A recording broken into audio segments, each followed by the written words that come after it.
the People's Channel, Britain's news channel. Monday to Thursday, 9 p.m. till 11 p.m. Join me, Dan Wootton. I'll bring you the sharpest takes and hottest debates. Do you not believe in prisons? I don't believe in prisons. I'm completely Right. stunned. I guarantee you there'll be no spin, no bias, no censorship, I actually was personally quite offended by it.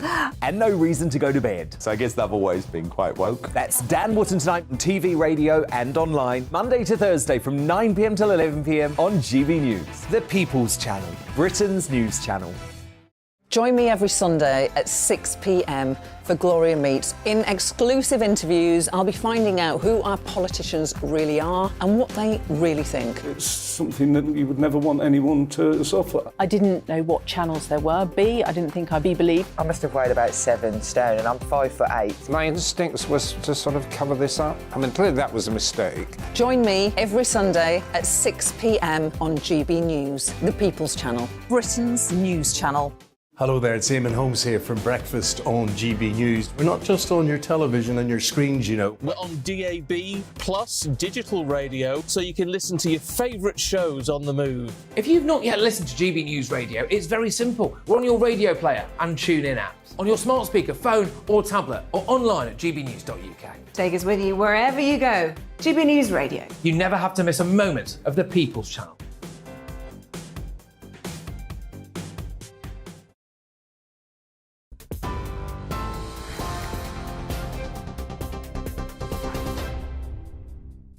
Hi there, it's 11 o'clock. I'm Aaron Armstrong in the GB newsroom.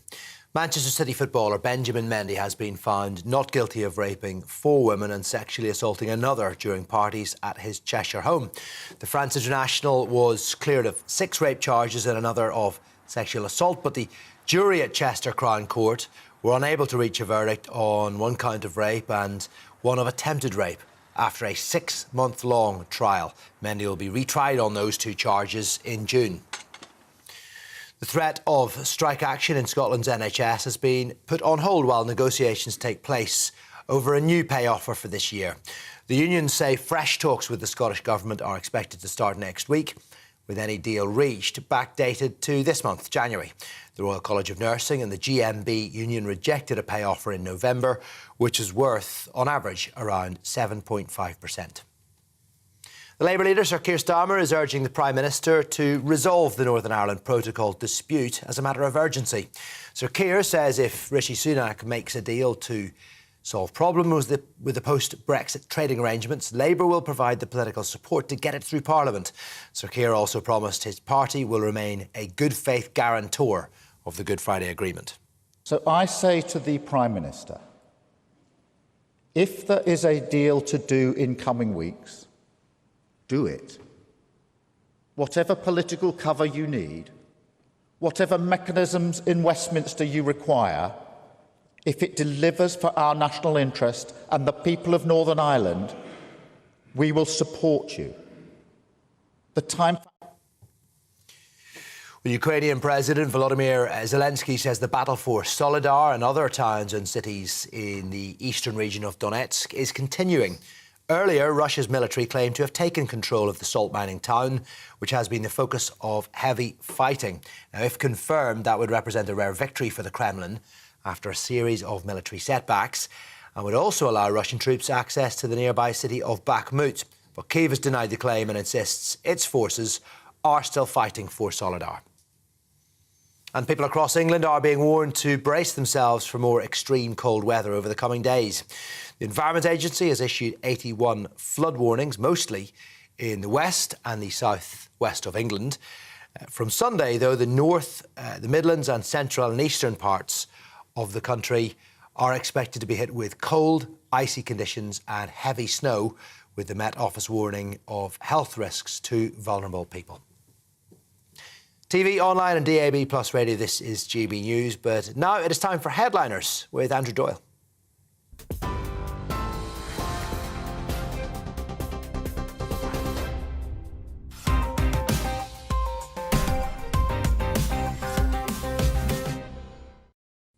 Hello and welcome to Headliners. I'm your host, Andrew Doyle, and I'll be taking you through Saturday's top stories. And joining me tonight are Headliners stalwarts, comedians Roger Monkhouse and the big dog, Nick Dixon. Let's take a look at tomorrow's front pages. We're going to start with Saturday's Mail, and this is a story, killed by the dogs she was paid to walk. Absolutely horrific story. We'll be getting to that in a moment. Saturday's Telegraph has, there's enough for another book. I cut memoir in half to spare my family, according to Prince Harry. Lord help us. Saturday's Guardian, HRT may cut risk of dementia in women. Saturday's Mirror, tragedy of Elvis's only child, Lisa Marie, died of a broken heart. And Saturday's Times, we need to train more doctors, says NHS chief. The Express runs with HRT drugs may help fight to halt dementia. And the Daily Star, last tragic days of the King's daughter, the curse of Elvis. And those were your front covers.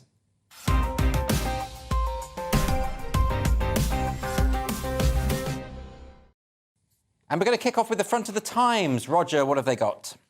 This is the perennial call, this time from the NHS chief, Amanda Pritchard, pointing out that we need to train more doctors, which is it's been true for decades. Yes. But of course, these things can't happen overnight.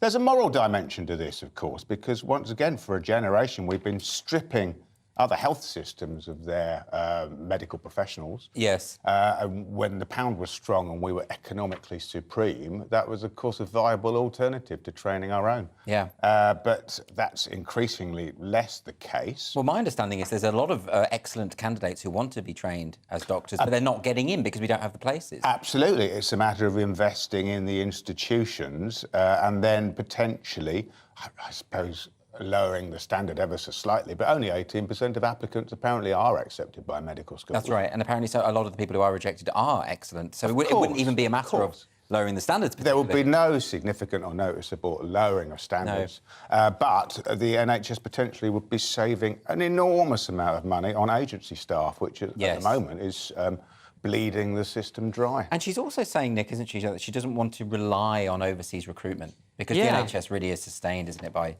migrant workers. Yeah, she says we're over-reliant on foreign staff, Amanda Pritchard, and that's sort of... Keir Starmer said it recently and people were quite surprised. It didn't sound a very sort of lefty thing to say, but yeah, a few people have said this lately. Obviously, it is a problem. We've got 133... NHS England has 133,000 vacancies. Obviously, most of those are diversity, inclusion and equity, but a few are doctors, about 12 to 16 are actual doctors. And 7,500 medical school places. And as you say, they're hugely oversubscribed. So the thing is, we need more medical schools, it sounds like to me, or we need to, like you say, accept more. We have too many people. We have too many people doing gender studies, and who could be doing medicine. We obviously need a few artsy-fartsy people like us. It should just be us three. And then, because we've become a decadent sort of tertiary economy, haven't we? We need more medical schools, more doctors, more people accepted. Can I suggest, Nick, that people who want to do gender studies degrees probably wouldn't get in to do a science degree or a medicine if they put their minds to it, Andrew, how dare you underestimate them? If they put 7 to 70 years in... I know a lot of them. They're not the most rigorous academic minds. But there are enough people who want to become doctors. There are. And it's a matter of investing in the Andrew actually is a doctor. So that I am a doctor, but not an actual doctor. I'm a PhD doctor. I didn't know. Doctor of words. Of course. He's a doctor of sort of a pretendy doctor, not the sort of one. Doctor of sonnets. Not the sort of one you want experimenting on you. No, not particularly. Although we will do if you want me to. I can probe around in your innards if you like. That's more of a private service. Yes, exactly. We're going to go on to the front cover of the Express next. Nick, what have they gone with? Why not? Yes, HRT drugs may help fight to halt dementia. This is actually a good news story for once, or kind of potentially good news. So, HRT may help. It's not that surprising because HRT, of course, helps people in general be more youthful, a bit like TRT and so on. But it equates to a brain age that's several years younger if you take HRT. So a quarter of women carry a gene called APOE4. I don't know if it's known as APO4 or APOE4, but if you, and that's a bit of a problem. But if you take this, it's going to help you have better memory and thinking skills and larger brain volumes. Yeah. It's being called Andrew Doyle level of brain volume in the article. Flattering. And so if women who carry the APO4 gene but take HRT get higher scores in attention, memory, language and coordination when performing physical tasks. Won't comment on that last one, unless the man might have made a joke, but I'm not going to make it. You wouldn't, would you, Nick? No. I mean, look, it's It's good news. I mean, Alzheimer's is such a horrible... horrendous. Does it only work for women? It wasn't clear from the article. Is it something which is sexually specific and something which can only I think be it's applied? saying that they found the breakthrough due to HRT's use on women, but my understanding is that they could potentially be used more widely, but maybe I've made that Well, bit the up. front page is illustrated by a picture of King Charles looking flushed and refreshed, I notice. Yeah, that's true, although I don't think that is connected to that story. I hope not. I think that's a different story.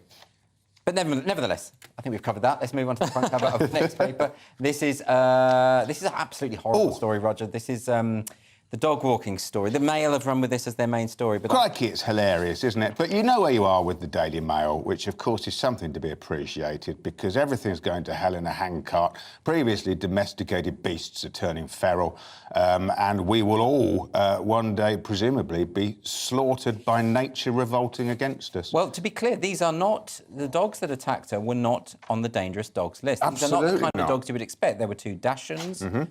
They were all small dogs. My understanding, she was walking 8 dogs at the same time. Which is a lot to be walking. But that happens quite a lot. The professional dog walkers, you see them all the time in the parks with many, many dogs. Yeah. And this sort of shows that maybe they develop that pack mentality when they're together, and if they are panicked, they can turn... And, of course, because of the various leads, she was trapped. I mean, this is absolutely horrible, Nick. I don't know... Yeah, as you say, and 2 of them are sausage dogs. I mean, it's a weird... So it's a Leonberger, which is a cross between a Newfoundland. They are massive, though, Newfoundlands. And a St. Bernard. Bigger dog. And 2 sausage dogs. But, yeah, I mean, it's horrific, obviously, and it is tragic. And there was an interesting debate on Twitter about this, an adjacent topic, where Matt Walsh was saying that there's 20 million pit bulls in the US. There's 20 annual deaths from pit bulls. And people said to him, well, there's 20 million pit bulls and only 20 annual deaths, so it's a very small percentage. And he said, well, how many deaths is too many? Yes. And then someone actually said to him, 85,000, because that would be 0.025% of the population. And he said that was psychotic. So this is the question. I mean, we have this... I was saying the other day, there's only 0.5% trans and non-binary people. How much do we... But this is people being killed. So it's how much do you adapt society for it? You know, should pit bulls and dangerous dogs be banned? Though, as you say, in this case, that wouldn't even have solved this. No, and it's also to do with socialisation, isn't it? I mean, my understanding is that when I speak to people who breed dogs, you know, pit bulls, Staffordshire Bull Terriers, you know, those kind of more dangerous dogs, even Chow Chows are apparently on the dog list, the dangerous dog list, is that if they're well socialised from puppies, this doesn't happen. You know, so it's not to do with the breed of dog and eliminating certain dogs. It's about the way that you train them. Of course. And there's also an argument that a lot of these dogs have not been socialised well because they became very popular during the pandemic. Lots of people were getting a dog, but they weren't socialised. And for a long time, it was assumed that dogs and other domestic pets were potentially vectors of contagion. Yes. I mean, I remember going to the park and not being able to pet a dog because some silly you weren't old allowed to. woman You weren't allowed to pet was people's frightened dogs. of Yes. that. And it turned out to be bogus, but nonetheless, just as with small children, and arguably all of us, we became unsocialised, desocialised by isolation. Yeah, absolutely. But they are animals. They are wolves, essentially. Anyway, we're going to move on now to the front cover of The Telegraph. Nick, what have they run with? Well, it's more Harry stuff, Andy. There's enough for another book. I cut memoir in half to spare my family. But he says another book. I don't know if he means a 5th book. I think he means a 2nd book. I mean, imagine, as I thought it was already going to be 4. But he says, I cut memory in half to spare my family. I'm not sure if that's why it's called spare or if that's just a mere unfortunate pun. But he's saying that if he put the real stuff in, the King and the Prince of Wales would never forgive him. Imagine how bad the real stuff is, Andrew. Because the stuff he's put in is bad. This is the edited version. This is the safe version. I mean, he said it was an 800-page draft. He thinks he's Tolstoy. He's got it down to a mere 400 pages. No, this literary genius, Andrew. Yeah, it's like Proust. The first one was Proust. It was all about smelling Madeleine cakes. And he didn't write it, of course. I mean, he has a ghostwriter. How dare you? No, but his ghostwriter is a very accomplished, award-winning writer. He wrote the memoir. Is it Agassi? Was it some? Oh, did he do Agassi? That's a very good book. Well, there you go. He's also a novelist. Oh, maybe I'll read this then. Except I like Agassi and he's interesting. This is one of the things I don't understand about this book. Is there's been a lot of talk about Harry's writing style and all this stuff. He didn't write it. Like it was another writer. But the ghostwriter found Harry's voice quite well. That's the idea. That's the idea. So that he feeds the information. Do. Exactly. And Harry reads the Audible, so he's got a great reading style. Yeah. He's good at reading as himself. But yeah, it's mad, isn't it? And he said the hard bit was taking things out. What did he take out? I mean, he's talked about his frostbitten todger. Everything's in there. Like, we don't need to know literally everything, Harry. But at least the frostbitten penis is about himself. He's not throwing anyone under the bus. I read an amusing suggestion that he was actually badly stitched up by his ghostwriter, actually, who might have, perhaps, would have been advised to recommend that various sections were removed. For instance, the kill count and various other bits. Do you think that there's any possibility of reconciliation now, given the things that he said about his brother? I mean, he's often talked about how he mistrusts the media and that they overshare private details. He's been publishing text messages from members of his own family. How will they feel about that? Wow. And well, also, they'd be disgusted and furious, of course. And rightly so. It's obvious hypocrisy, right? He claims here that he needed to include those bits or it would be impossible to tell the story without their inclusion. Really, Harry, did you need the text? Can I just add one last thing? Have you noticed Meghan has been silent throughout this? Meghan's playing it very cool. She's looking into... You'd think she'd be straight out defending him. Harry's a great man. He told his story. Nothing. I've heard nothing from her. She's waiting to see how this plays out before she decides what to do next. That's all I'll say. Are you going to read the book? Which one, Meghan's? No. Well, of course you read that. Harry's book? Yeah. No. I think we've read all the important excerpts, haven't we? But then why are people buying it in their droves, given that we know everything, all the juicy bits have already been... I think that's journalists. I think that's just journalists in Spain. Is that... Yeah, probably. OK, we're going to go now to the front cover of the Mirror, Roger. What have they got? Oh, this is once again a very sad story. Show business death. Lisa Marie died of broken heart. Mama 4 never recovered after the suicide of her 27-year-old son 2 years ago. Honestly, I'm not familiar with the tawdry details of the dynasty, but it is of course it's horrendous. It's always sad when you see people wrecked by a public life in the way that such people apparently are. But then it could, of course, just be a congenital heart defect, and it might have been something which is going to happen. We absolutely don't know, but of course 54 is very young, and and it's a very sad story, which she was seen a few days ago at an award ceremony. Was it the Golden Globes? I think one of those award ceremonies, and she was talking about the new Elvis movie, and it's such a surprise when these sorts of things happen, but they do.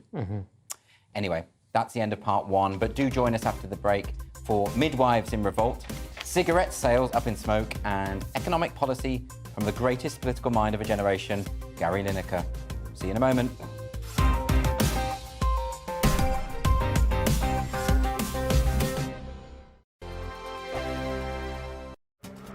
This year on GB News, we've got brand new members in the family.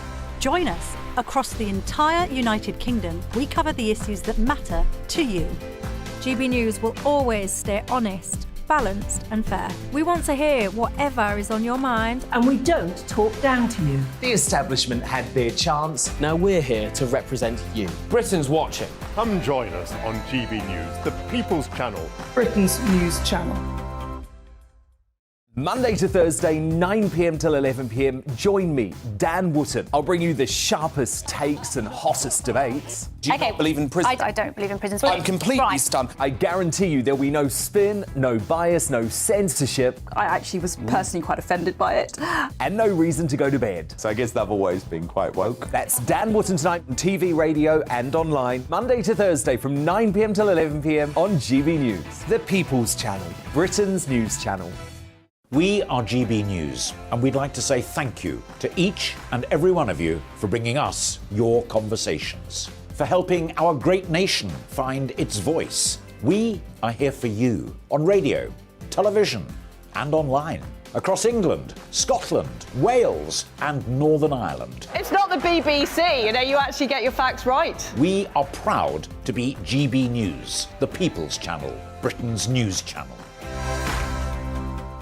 I'm Mark White. As GB News Home and Security Editor, I cover those key issues that are so important to you. Our authorities, our communities doing all they can to combat violent crime. With the public services under unbearable strain, why are we still failing to control our borders? Defence, the first priority of any government, has been continually hollowed out. Can we trust our politicians to protect the armed forces? Join me, Mark White, on GB News.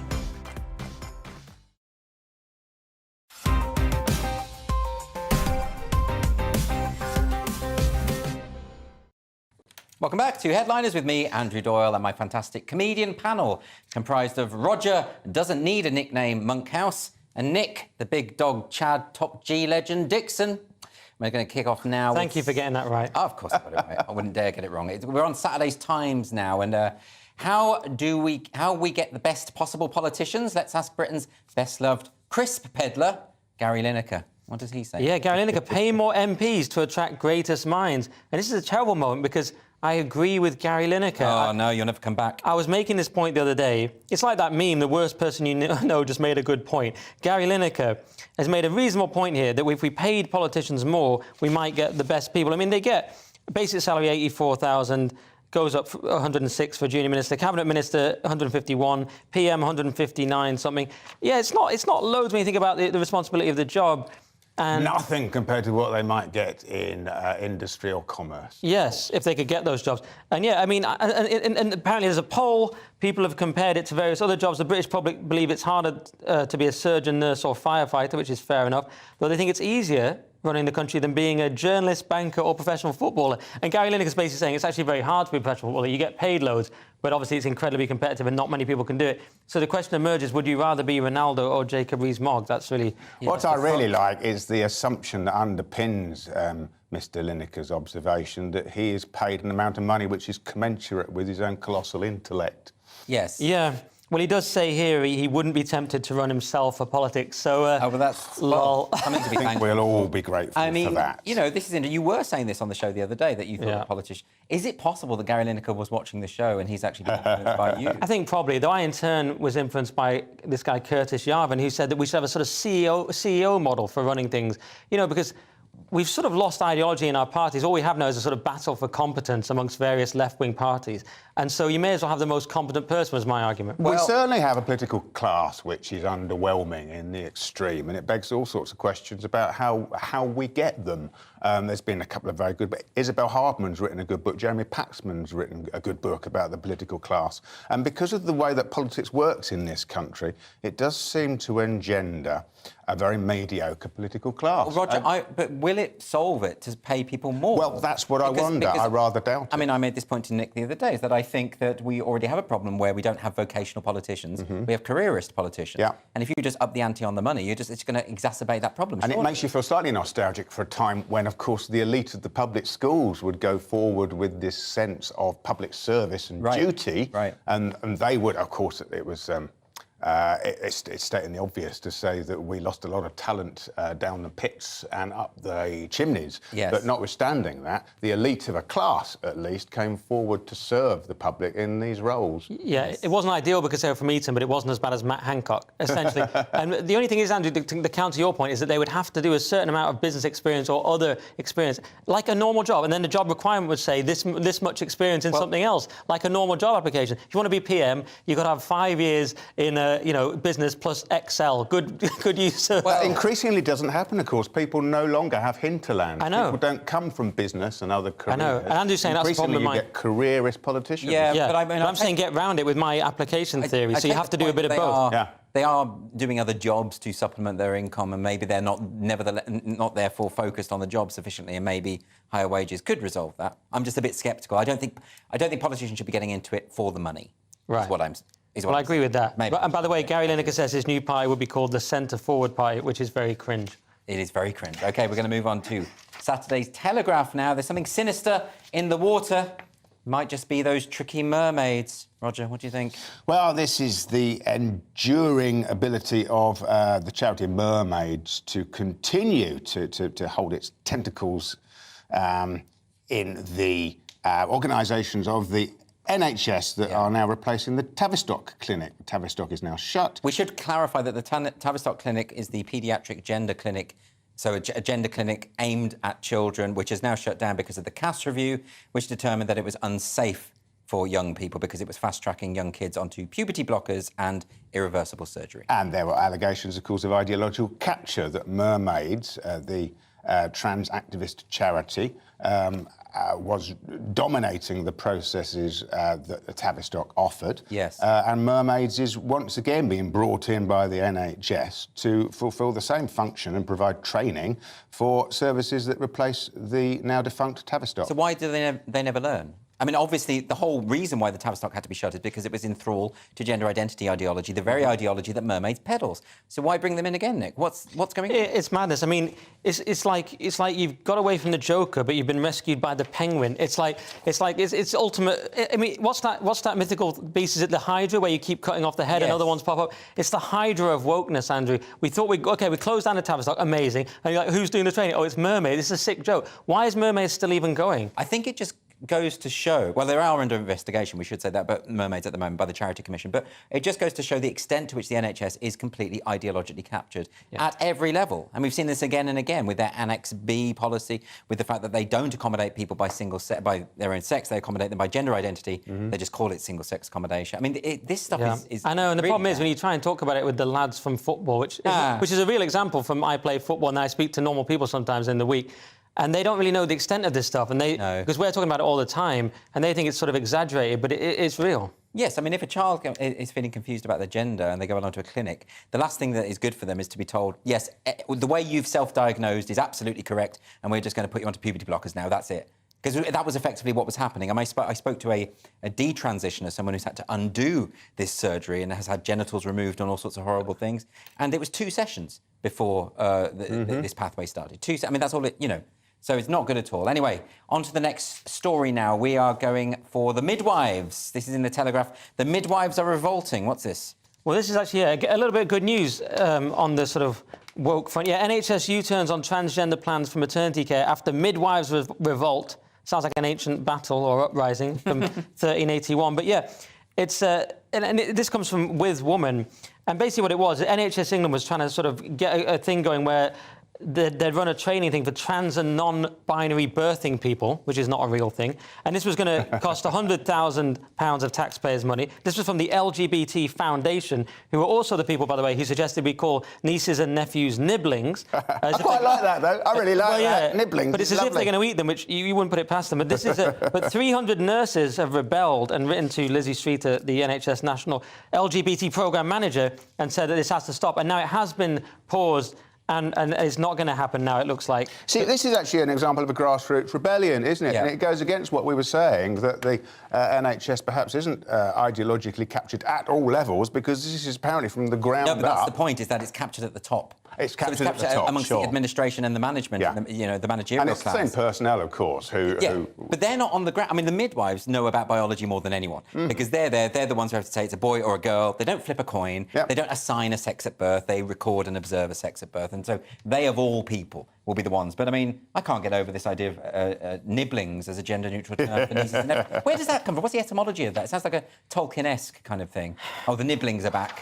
What does it mean? Well, it's any like of it have siblings, etymology. but they're nibbling. Oh, siblings. Niece, nephew, but siblings. Oh, now I get it. It's not exactly Tolkien level, Andrew. I was imagining little puckish creatures that live in the woods. You're too highbrow for these people, Andrew. They haven't thought it through, even to your level. Evidently. OK, we're going to stick with the Daily Mail now. Could we be stubbing out cigarettes for good? Nick, is this needless nanny stating or a good idea? Well, this is one where I feel bad. So over half of Brits want immediate end to cigarette sales. The reason I feel bad is, as I'm deputy editor of the Daily Skeptic now, Andrew, as you know, so I'm sort of meant to be more libertarian and things like that, but actually on cigarettes, I become sort of very fascist. I hate them so much because the smell can come into your flat, even if it's from someone else's flat. You can't get away from them. They would have been terrible in clubs when I was doing comedy for 11 years, and they took them out of pubs, of course, but now they might get rid of them completely. And I hate it because it's nanny state nonsense, but at the same time, I hate cigarettes so much, so I'm confused. The only difference is, at least I admit I'm a fascist on this, whereas they don't do it. So in general, I hate this kind of safetyism, and New Zealand have obviously done it, and they've said that no one born after 2008 can buy tobacco. Children of the crash, the sort of financial crash. But yeah, and we're thinking about doing it here. To get to the point, 52% would support an outright block on buying them, with 31% backing it strongly, just 24% against. But a block on anyone buying them, not just younger people. Yes, and this comes from Mail Online, just research they've done. So do you not think, though, Roger, I mean, we know from the history of this kind of ban, I mean, prohibition would be the most obvious example, is that as soon as you ban a product that people want or people are, let's say, addicted to, you glamorise it. You glamorise it, and the criminal gangs get hold of it, and it becomes a big black market. Yes. In fact, these bans never work, is what I'm saying. I'm very much inclined to agree with that, and I'm, like you, I'm conflicted on this because as an ex-smoker, I really like the smoke-free environments that we've created, and it's on the whole a very good thing that people aren't falling over with all the diseases associated with smoking. It's terrific that it's in decline, but at the same time, people who are addicted, who continue to smoke and enjoy smoking, I think have the right to smoke in their own homes and outdoors. And I think it just indicates really what a vile, intolerant people we are. I mean, so many people are apparently in favour of simply banning it. No one is arguing that, you know, that everyone knows that they're bad for you. Everyone knows the extent of how much damage they can do. I think so. I think we all know now. There's no... But people smoke nonetheless. We drink nonetheless, even though we know how bad that is for us. And I do think in a free society, we should be allowed to damage our own bodies if we want to. Yeah, and I'm not one of these nutters who said they shouldn't get health treatment or something. You know, like when we had some people didn't want to get vaccinated, and certain people like Piers Morgan saying they shouldn't have health treatment. But obviously, if you happen to have eaten a bit too much or smoked or drank or not had a vaccine, you should still have health treatment. Of course, yeah, absolutely. Or if you have had a vaccine, for that matter. Let's move on to the Star, and I think we can all agree that these council fines are rubbish. Roger, what's this one? This is the lady who has been fined £400 and consequently feels bullied, I think that's her own word, by the council because what she did basically, she picked up a load of litter that had been spread all over the place by foxes, birds, seagulls, presumably. Picked it all up, put it in a litter bin, and was the following day fined £400. So she was trying to do a good deed. Oh, absolutely. This was a good deed situation, right? Yes, and it's completely preposterous that she was fined £400. To say she was bullied is a bit stupid, but obviously wrongly penalised is the appropriate phrase. It's the curse of being middle class, isn't it? You pick up litter in a passive-aggressive, angry way. I do it myself. But it's quite ridiculous, of course, for the council to fine her. Well, it's rather just district council. It's probably just a law somewhere. Well, it's slightly sinister, isn't it, to imagine how she was found out. I mean, I don't know whether she was dobbed in by eyewitnesses or whether she was caught on CCTV. I have no idea. No. It's not clear from the article what the circumstances were. It's not clear. Nick, any Probably thoughts on this one? CCTV, you know, and how much we've got. Well, yeah, I mean, you say it's a middle class, and she's called Olivia Post, which sounds like a middle class delivery service. It's the Olivia Post, but it is grim nanny state Soviet stuff.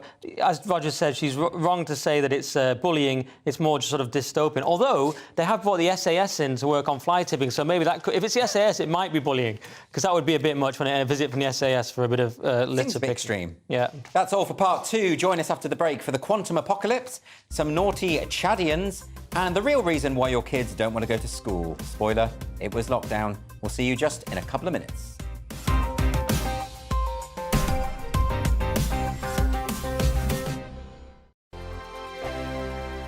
Monday to Thursday nights on GB News. At 6, it's Deebs & Co. 7 o'clock, Farage. At 8, join Mark Stein. And at 9, Dan Wootton Tonight, followed by Headliners. On TV, radio and online. This is GB News. We are GB News, the People's Channel. Why not take us home with you by visiting the GB News shop at gbnews.store. You'll find all the official merchandise, a really good present actually for yourself, your friends or your family. We ship across the UK mainland at no extra cost. GB News, the People's Channel. Here on GB News Live, we'll be keeping you in the picture, finding out what's happening across the country and finding out why it matters to you. We'll have the facts fast with our team of reporters and specialist correspondents. Wherever it's happening, we'll be there from 12 noon on TV, radio and online. GB News, the People's Channel, Britain's news channel. Monday to Thursday on GB News, it's Bev Turner Today from 10 a.m. We're going to be here for you, our GB News family, to keep you up to date, but also make you smile. As a guy who went from puberty to adultery. And I can't wait to bring a few of my own opinions. I have no time for cultural totalitarianism. We'll engage in passionate, but always polite debate, with your thoughts and opinions at the centre of it all. Only on GB News, the People's Channel, Britain's news channel. Hi there, it's Stephen and Anne. At breakfast from 6 a.m, you'll always be caught up with everything you need to know, the latest headlines, opinions and debates. We'll bring you the good news and the bad, but most of all, we're here for you. Remember, send in your views and let us know what you would like us to talk about. That's because we're your news channel. And every morning at 6 a.m, it's breakfast on GB News.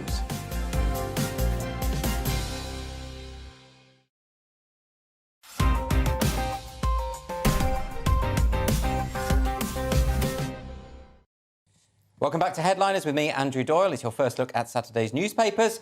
We're going to kick this section off with The Telegraph. Bad news for campers, Roger. What's this about? Well, this is the story about the 1985 legislation being clarified by the High Court at the request of landowners Alexander Darwell, an investment fund manager, and his wife Diana. And the High Court has announced or pronounced that wild camping is not legal on Dartmoor. This makes me furious. I camped literally on the perimeter of Dartmoor this summer. What is it, like the national park, you mean? That's, within the national park of Dartmoor, within the boundaries, it was previously considered or presumed to be legal to wild camp. Now, it's illegal throughout England and Wales. Yes. It's legal in Scotland, interestingly. OK. A far more unpopulated But these people own country. it. These people own the area. These are the landowners, absolutely, but it is common, and you're allowed to consequently graze your stuff, and access is allowed. But they've now clarified by going to the High Court that apparently you're not allowed to wild camp there. And this is disappointing for you because this is one of the activities you enjoy. I'm disappointed because I paid £20 a night for the privilege of camping on Dartmoor, as a matter of fact. So someone clearly saw me coming. This isn't good, is it, Nick? I mean, surely, you know, it's our inheritance, the countryside, isn't it? Yes. Well, obviously, I'm a rambler from Manchester way, as the song goes. It's almost true, because my mum's family are from Manchester and I'm from the country.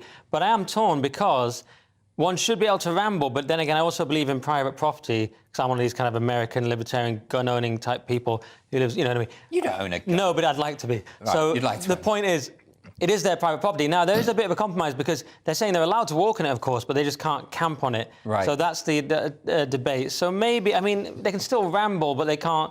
I mean, camping's not really rambling, is it? It's sort of... I'm honestly torn on this because I understand that wild campers do create a lot of debris, a lot of mess. But that's illegal anyway, surely, because then you're littering and... Yes, but of course it will happen if you allow wild camping. It's just a fact of life. But does anyone need to own all these thousands of acres of countryside? I mean, well, that's a different argument. That's a different lefty argument, Andrew. We should get the SAS out there for camping-related fly tipping. I am of the opinion, though, that the British countryside needs to be protected from the urban underclass. I have to say, that first summer after lockdown, when no one was allowed to go abroad, consequently they weren't going to Ayia Napa and they weren't going to Mallorca and they weren't going to Ibiza, all the magnets of detritus that ordinarily exist. And I'm sure you discovered, just as I did, that on days out into the countryside, it was overrun by horrendous people. Yeah. And there was litter. And wrappers from fast food everywhere. It was awful. It was especially bad because they couldn't go into the businesses because they were shut down. So they were just bringing their own food, littering where my parents live, everywhere where I'm from, the beautiful lakes. A lot of the bins were shut, of course, at the time as well. And it was just awful. So what we're saying is we need to keep the plebs out of the countryside. Well, you need to send them to the Mediterranean on an annual basis to keep them happy. Fair enough, Roger. It's very militant of you. We're going to move on to the Times next. The most trusting neighbourhoods in the UK. Nick? Yes. Well, the most trusting neighbourhoods have been discovered, and Bent Screen is one of them. And I used to live up the road from there. Did you? Literally up the road. Screen? I've never heard of Bent Screen. It's in Sheffield. It's near Hunter's Bar. It's just up the hill from Hunter's Bar, where I used to live. And it's so trusting that you can, if you want to pay in the shop, you can just say you'll pay another time. You can give someone your card.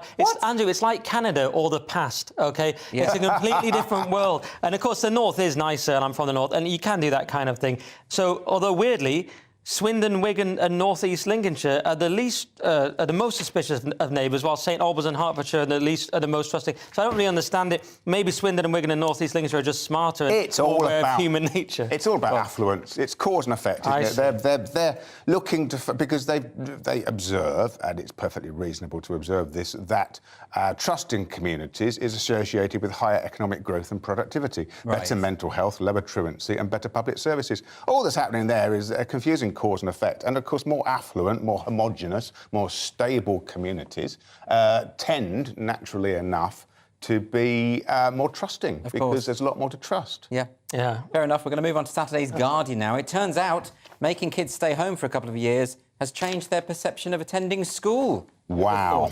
Well, once again, this is, of course, yet another unforeseen effect consequence of lockdown manifesting itself. There is absentee rates in schools have gone up enormously and show no sign of coming down. That's surprising. You know, they've been at lockdown. They've been doing these lessons over Zoom. You would have thought that they'd be desperate to get back to school. To send them away and back to school. Well, of course, arguably the same thing's happening in the workplace. People aren't going back to work either, are they? And to some extent, this is reflecting more contemporary advice, which is that if you have a cold or flu, then you shouldn't jeopardise your workmates by going into school or work. So is it that people just spent a lot of time at home during the pandemic and suddenly thought, actually, I quite like lazing around in my pyjamas and doing quite nothing? like this. Because there've been surveys that have suggested that a significant proportion of people never want to work now. Young people, I think it was something like 1 in 10 young people saying they never wanted to work. But of course, the hard brick wall of reality will hit them at some point, and they'll have to. But what's going on here, Nick? I mean, well, kids not going to school? They've broken school, is what's happened. I mean, lockdown was the great crime. We thought we could just turn society on and off like an old PC, but you can't. Things go wrong and they don't get fixed. Now, the only, of course, plus is, while it's bad for education, at least they're not getting the sort of lefty woke brainwashing in the schools. Sorry, Roger, I'm just saying, I have to say woke a certain amount of times per show or I don't get paid. Contractual, so, I mean, so that's the only plus side I can see. No, but I mean, you know, I don't understand how it can be that once kids are at home that they don't want to be in school. You know, I would have thought they would be more enthusiastic about it. Or is this to do with homeschooling? Really? Is it to do with... Did you want to go to school? Well, no, but I wasn't at school when there was a pandemic on. And, you know, the teachers I know who taught during that lockdown, their experience was that the kids hated it. They hated the fact that they weren't with the other kids, they weren't socialising. Absolutely, I speak as a parent, and it was a horrendous duration. And also, if you scratch the surface, I'm livid about the fact that my daughter missed out on a year of schooling. It's horrendous. And of course, the whole event enshrined privilege and enshrined disadvantage. Because of course the good schools were more up to speed and they were fully supported by tech at home and in school. My daughter goes to quite a good school and it still took them an awful long time to get up to speed on homeschooling. Oh, hugely. And the bad schools, the schools in the sink areas, the sink schools, never got up to speed. No. And of course those kids are the ones precisely who are most affected. Do you know what someone said? A bizarre sense to me the other day. They said about a mutual friend, oh, he's not as left-wing as you think. He was against the school closures. And I'm like, how do I even unpack that sentence? Because as you said, it just entrenched privilege more. Yes. Why was it a right-wing position to say we probably shouldn't close down the schools? Because left and right means nothing now. It's mad, isn't it? It's culture war has completely destabilised everything. Anyway, we're going to move on now to... This is the Daily Star. Football players have been caught lying about their age. Yes. Chad booted out of tournament, and it doesn't mean a sort of big alpha male, because if you've been on the internet too much, you might think a Chad is that. But actually, Chad is a country, Andrew, and they were kicked out of the tournament. I'm familiar with that. I'm explaining to you, Andrew. I couldn't put it on a map, though, could you? I'd really struggle to place it on a map. I could. But, nor could I place the age of their players, because they've been done for they've been engaging in fraud over the age of their players just after Cameroon did the same thing. This is in the Under-17 African Cup of Nations. They've been sticking people in there about 60, 70 years old. And they did an MRI... That's not true. They did an MRI test to find out they were a different age. It doesn't say what age they were, but presumably the wrong age. And there was 21 players out of the 30-man squad that failed the test. So they have to be under 17. Yes, and they're all... and there's only 3 teams left to participate because everyone's been kicked out. This has been a thing for a while. Like, there was Roger Milla famously in the Italian 90 World Cup, and he was a Cameroon player, but he was about 40. He was about 39, no one, no one knew how old he was, but he was brilliant. But yeah, so that's basically what's happening. It's a timeless way of cheating, isn't it? It's a bit like when you play one of the really rough schools and they all turn up and they're all hairy-knuckled monsters and look like they're 21, even if they might be technically But I thought, underage. I mean, I'm not a sports person, but I thought the thrill of participation was fairness and fair play. It is about the winning. No, it's winning at all costs, Andrew. Yes. Also, the other interesting detail is that they're doing MRI tests to check this out, and that's what was proposed the other day for migrants lying about their age coming to the country. So apparently Suella Braverman's over there studying the Chad football team to learn about the policy. It's as simple as doing an MRI test on your wrist, I understand. Is that right? And I think it's a wrist test. Yes, it is, yes. It used to be a dental check, didn't it, for age? But that would be a bit much for a football team, wouldn't it? No, I think the teeth don't play much of a part in the game. No. Well, my understanding of football is that the teeth do not get involved generally. Our last story in this section is the Mail quantum theory, Roger, my favourite subject. Once again, this is the Mail doing what it does best by discovering a forthcoming apocalypse for us all to get excited and hysterical about. It's just years away. This is apparently the quantum apocalypse is the oncoming supercomputers, which will be capable of unravelling the codes which keep us all safe and allows us some level of cyber security. So in other words, computers are going to kill us? Yeah, well, computers are going to make bank transfers and transactions online fundamentally unsafe, and indeed any private conversation if it's conducted. Yeah, well, this is just, I mean, sphere. Is it just me? But there seems to be a lot of news stories at the moment about AI and the way that computer systems taking over. Yeah, and, you know, it's worked because I'm pretty scared. You know, I don't like the sound of this. Surely for years encryption has gone along with hacking, hasn't it? And surely if you invest enough, obviously you have to continually update, but the same supercomputers that threaten encryption could surely be used to deter hacking. Yes. Any thoughts on this one, Nick? Well, it's kind of the new Y2K. It's you think it's just a load of... No, not that it... Well, no, that could have been real. It could be real, but, I mean, possibly isn't. The danger... They're saying that these new ultra-fast computers will be able to crack the private encryption because they'll be able to go so much faster using qubits, which I thought was from Harry Potter, but they're going to do something like that. Now, the interesting thing is, imagine it just destroyed all private data. Everyone's cards were on the table. We saw all the WhatsApp messages. Wow. At least it would get rid of the idea that people are good, and we could all stop virtue signaling, and it would end cancel culture immediately. Yeah. That would be amazing if you could have unlimited access to everyone's text messages, emails, WhatsApp messages.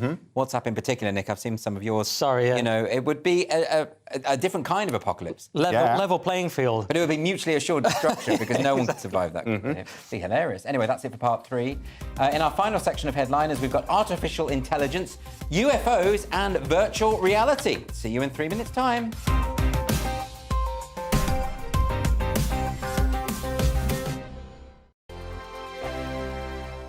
Every morning from 6 o'clock, we'll wake you up with GB News Breakfast with all the stories you didn't know from the night before. So whether it's serious news, entertainment, or your own views from all over our great nation, we're here to kick off your day with a smile. The national media should be reflecting and reporting what's happening here. You will notice the northwestern accents.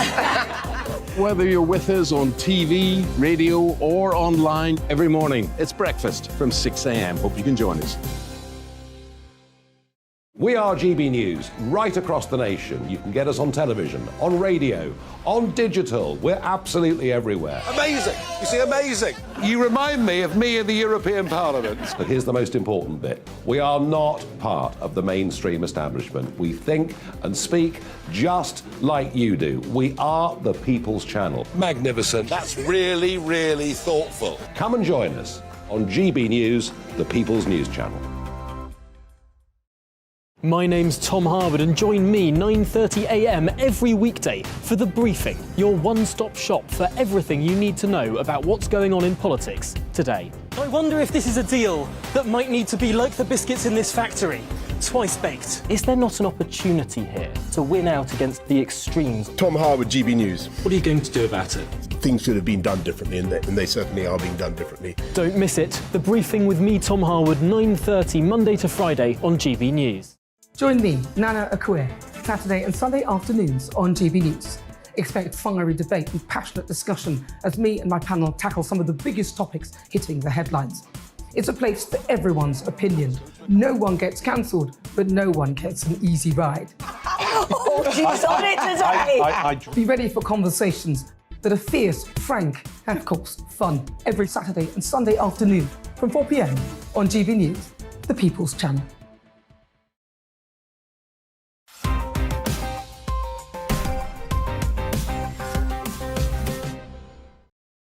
Welcome back to the final part of Headliners, your first look at Saturday's newspapers. We're going to jump back in with The Guardian, and students are using AI to do their work for them. Nick, what's going on? Yeah, lecturers urged to review assessments in UK amid concerns over a new AI tool, and of course it's ChatGPT. Sort of smart students really getting ChatGPT to do all their work. And what is ChatGPT? It's a new AI that you can type something like, explain to me why Andrew Doyle is a far-right person, you know, like they say on Twitter, and it'll give you a good essay on it. It's a bad example. Don't give people ideas, Sorry Nick. to use that. Goodness me. I understand it's a very sophisticated version of predictive text, isn't it? Because it works with a bank, a library of text. Right. And it takes what would be the most commonly used next word to generate whole essays. Which makes it banal, surely, and unimaginative. But the problem, well, that's why they know, that's perfect for kids' essays in school. Yeah. But the point is... It's written a very decent essay on the origins of the First World War, apparently. Well, that's the thing. And they can cheat, but doesn't it, as I said the other day, doesn't it show more ingenuity and life skills to be able to figure out how to cheat on your homework with ChatGPT than it does to know what a stalactite is? In the future, robots will be doing most of the jobs anyway. But on the other side, I do think they should learn to read and think. And the good thing is, though, we could bring back exams instead of homework. Get rid of homework, because you can't see if they're cheating. Bring back exams, separate the men from the boys, so to speak. It seems obvious, doesn't it, really? But this is a tool, potentially, for learning, which children can indeed use at home, but then they mustn't be allowed to rely on it. So you just shift the way of assessing, and you make all assessment in enclosed conditions in the classroom. And very simply, it is you've difficult, though, Roger. got rid of the problem, haven't you? This ChatGPT thing is just the latest way that they will cheat. When I was a teacher, they were just cutting and pasting essays from online, and you would have to, if you got a suspiciously well-written essay, you would just take a phrase, do a Google search, often it would come up, and then there was that awkward conversation, and they did find a way to do it. But what bothers me about it is it does stymie the learning process. You're not doing any of the thinking for yourself, you're not doing any of the research for yourself, and you're not going to retain it. That's the point. I mean, you say you could... Writing down is a way of retaining it, of course, more than anything else. Exactly, and so you're not going to do that in this situation. Well, I should admit now, though, everything I've said tonight on the show was generated by ChatGPT, just to see if you could tell. I could. I knew, because you weren't on fire, Nick. That's what I'm thinking. We're going to move on to Saturday's Telegraph now. And what's more secure than pigs in blankets? What on earth is this, Roger? Tesco's apparently have put padlocks on bacon and sausages. That's what's happened there. I presume it's because they were envious of the recent publicity generated by Asda for putting padlocks on Lurpak, and clearly decided to pick up on the whole thing. Are they saying that people are out there to steal meat because of the cost of living crisis? That's what the gloss of the Bleeding Heart media would have you believe, yes. Well, I don't know whether it's really more common than it ever used to be. What other explanations could there be? Is the Telegraph now the Bleeding Heart media? It probably is. That's how low we've sunk. And this is Tesco as well. I mean, this isn't just some rogue store or something. Shoplifting becomes part of getting by, such is the claim. Well, once again, you see, I don't know whether shoplifting is really more common than it ever has been, whether it's genuinely spiked because of the recent cost of living crisis, or whether it's performed predominantly by the same underclass that have been performing petty crimes for the last... I would be surprised at this. Generation on. Padlock. I mean, you've seen the padlock for sort of razor blades and the more expensive items in supermarkets, but rashers of bacon? It is one stark image of declining Britain, isn't it? A padlocked sausage. That sums up the era we're living in, don't you think? Yes, I saw someone being caught for shoplifting in my local garage the other day, and they shut the doors. It was quite exciting momentarily. And bless her, she was, clearly a bit of a druggie and was barely aware of where she was. And the bloke took the stuff off her and then said at the end of it all, "You're never coming back here. Go to Morrison's," he said. How fabulous. Blimey. Next, The Guardian. Is this the end of dinner dates? Nick, you are a bit of an expert on these things, aren't you? Well, I would have been, Andrew, but I'm so busy now this year. I've taken on too much work, so my dating's on the back burner, so your sadly. philandering is over. It's very sad, but, I'm a workaholic now, Andrew. But, yeah, the headline is it's just so intense and awkward. So the death of the dinner date. Well, this is in The Guardian, remember, but so they cite reasons like financial reasons, people doing more daring things. Like someone here in the piece says, "Oh, I don't want to do a dinner date. She wants to go on a sea swim." I mean, get lost. But the cost of living, of course, is being raised as another issue.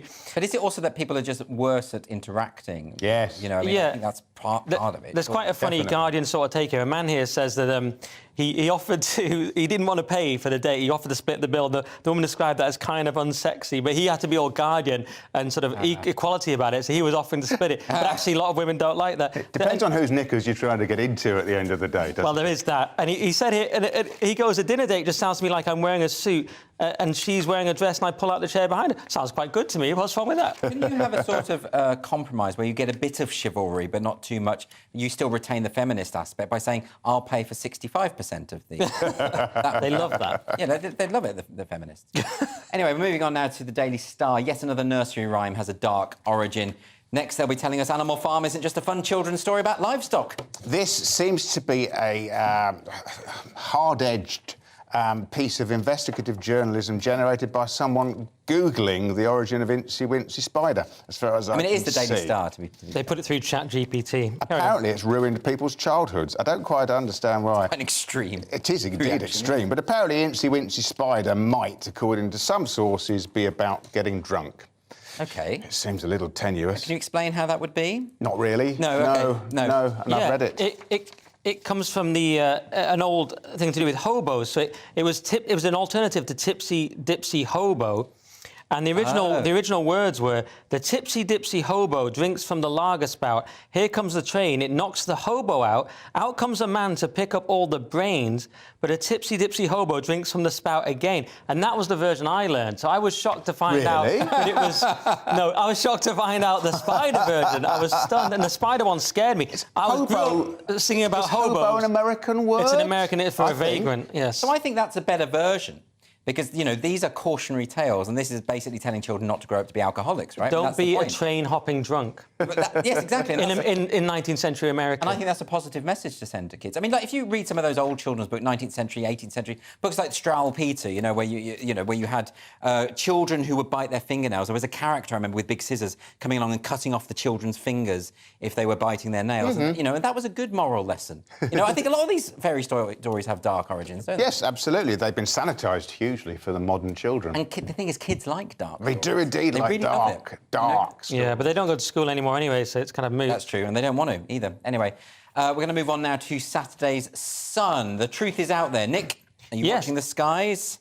US probing superior technology of UFOs as Pentagon reveals more than 350 sightings since 2021. It's 366 reports of sightings. Now, 195 were simply airborne clutter, Andrew, the litterers of the sky, like drones and balloons. But 171 remain unidentified. And if you saw that video, it was like last year or the year before, where UFOs suddenly sped off really fast, and the Pentagon admitted, yeah, we don't know what that is. That could be a UFO. Some people speculate it's Chinese technology, which is worse. It's not quite clear, is it? Aliens or China beating us in the military. But isn't it, in all of these things, eventually they find out what it is, and it's never a UFO. No, it is UFOs, Andrew. It will be, and then now by definition, of course, if they're unidentified flying objects. Until you FO them, yeah. Until you've identified them. Then it's what is it? Just FO? No, unidentified. Just it's a flying object. An FO. It's an FO. Which sounds a bit. And people like Clinton and Obama, Andrew, serious people, important people like Clinton and Obama, are acknowledging them. So it is real now. Did you not watch the Bob Lazar documentary, Andrew? No. What's it about? Sometimes wonder what you do with your days. Bob Lazar had a documentary where he talked about how he worked on spacecraft his entire career, working away there, and that's just what he did. And it's so realistic, and I believe him personally. You know, this believe all. Look, I understand. I believe all. I understand UFO this people. point of the vastness of space and the sheer numbers of planets and likely inhabited planets. It is likely that there is alien life forms out there. Yes, but they're not going to come flying around in our atmosphere. Well, that's my point, is it? Leaving cropped circles for a bit of mischief, are they? I mean, the whole thing is very... but they are. They do, and they are. Roger, you say that, but there's lots and lots of stories of people who claim to have been kidnapped by aliens. Are you saying that those people are delusional or lying? I suspect that might be the case. People used to think they were Napoleon, and in the 20th century, people started to believe that they were abducted by aliens. But it's the same demented fringe, unfortunately. But if there was alien life out there, and if they could manufacture the technology to reach us, would they not just be the kind of civilization that would want to wipe us out? Colonise us? I mean, wouldn't that be the case? Or observe us subtly, I suppose, by picking up people from the deep American South and anally probing them in their spaceships. That's what apparently Thank you for that happens. lovely image. Do you know how you describe those people that have to go to the Mediterranean once a year? That's how the aliens see you. Yes, almost certainly. You'd like to imagine that. And they're playing with us. Well, again, I'm very mistrustful. Just as I'm mistrustful of AI, I think trying to make contact with these extraterrestrial beings is going to be our own demise. I've seen the film Prometheus. I know what happens. Do you think they're us in the future? You know, some people say... Have you not heard this? No. Because their brains are so large, like not as large as yours, Andrew, but almost. And their brains are so large, and their fingers are long because we've been texting and stuff. But we have brains, we have underdeveloped bodies in the future. So they're us coming back. Oh, I see what you mean, because the aliens look with the big heads and the big... Yes. That's just us evolved. Evolved, yeah. And they've found time travel and they're coming back to... Exactly.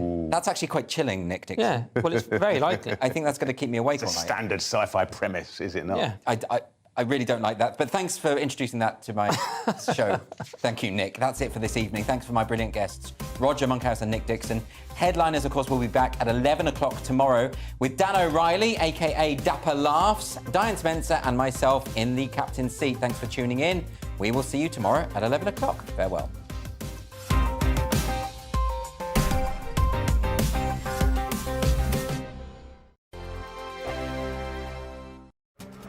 This year on GB News, we've got brand new members in the family. Join us. Across the entire United Kingdom, we cover the issues that matter to you.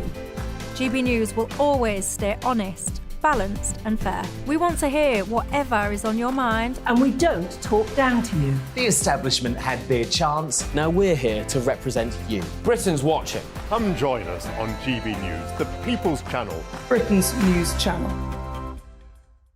Join me, Lawrence Fox, on GB News. Frank, fun, fearless and sometimes serious, much as I love a Friday night punch-up, what I really want is a battle of ideas. I want to look at things differently. I want to hear different voices and engage with your unique experiences. Every Friday at 7 p.m. on GB News. I'm Michael Portillo. Join me on GB News on a Sunday morning for topical discussion, debate, arts and culture, and sometimes even some ethical dilemmas. I don't always agree with you, Michael. Michael Portillo, Sundays on GB News, the People's Channel.